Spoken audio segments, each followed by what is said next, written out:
जय Malhar news चॅनलच्या सर्व प्रेक्षकांना सपना चौधरीचा नमस्कार। नंदुरबारात महादेव मूर्तीची शोभायात्रा, भर पावसात भाविक भक्तिसागरात भिजून चिंब।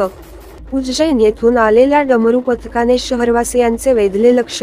बम बम भोलेचा गजर, बम बम भुसले, हर हर महादेवाचा गजर आणि श्री शिवाय नमस्तुभ्यंच्या जयघोषात महादेव मूर्ती आगमनानिमित्ताने काढण्यात आलेल्या शोभायात्रेत भर पावसात शिवभक्त चिंब झाले होते। तब्बल 3 तास चाललेल्या शोभायात्रेत उज्जैन येथील डमरू पथकाने शहरवासियांचे लक्ष वेधून घेतले होते, तर पारंपरिक ढोल डफांच्या निनाद व डीजेच्या दणदणाटात संपूर्ण शहराचे वातावरण श्रुमे झाल्याचे पाहायला मिळाले। शिवसेनेचे संपर्क प्रमुख तथा माजी आमदार चंद्रकांत रघुवंशी यांच्या संकल्पनेतून आणि नगर परिषदेच्या माध्यमातून श्री स्वामी समर्थ सेवा केंद्रालगत असलेल्या नगरपालिकेच्या जागेत शिवधाम उद्यान साकारण्यात येत असून त्या ठिकाणी बसवण्यात येत असलेल्या 16 फुटी उंच अशा शिवमूर्तीच्या आगमनानिमित्त शहरातील मोठा मारुती मंदिरापासून शोभायात्रा काढण्यात आली। पहाटेपासून कोसळणाऱ्या संततधार पावसातही शिवभक्त मोठ्या संख्येने सहभागी झाले होते।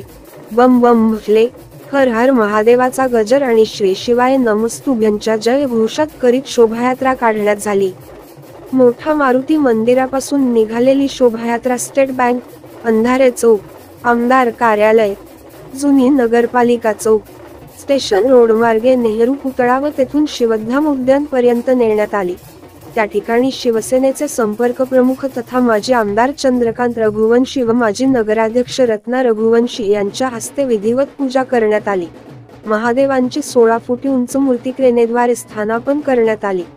शोभायात्रेत उद्योगपती मनोज रघुवंशी, तसेच जिल्हाप्रमुख ॲडव्होकेट राम रघुवंशी, तसेच जिल्हाप्रमुख किरसिंग वसावे, माजी नगरसेवक किरण रघुवंशी, यशवर्धन रघुवंशी यांच्यासह पालिकेचे नगरसेवक, स्थानिक स्वराज्य संस्थांचे पदाधिकारी, जिल्ह्यातील हिंदुत्ववादी संघटनांचे कार्यकर्ते, गणेश मंडळ, व्यायाम शाळांचे कार्यकर्ते मोठ्या संख्येने सहभागी झालेले होते। शोभायात्रेत कलशधारी महिलांचा लक्षणीय सहभाग होता।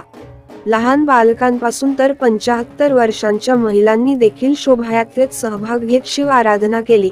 सहभागी युवतींनी ढोल ताशांच्या गजरात लेझिम नृत्य केले, त्यांना इतर महिलांनी देखील प्रतिसाद दिला। मोठा मारुती मंदिरापासून सुरुवात झाली। शोभायात्रा दुपारी 2 वाजेला समाप्त झाली। ठिकठिकाणी चौकाचौकांमध्ये महादेवाच्या मूर्तीवर भाविक भक्तांकडून पुष्पवृष्टी करण्यात आली। सपना चौधरी, जय मल्हार न्यूज, नंदुरबार।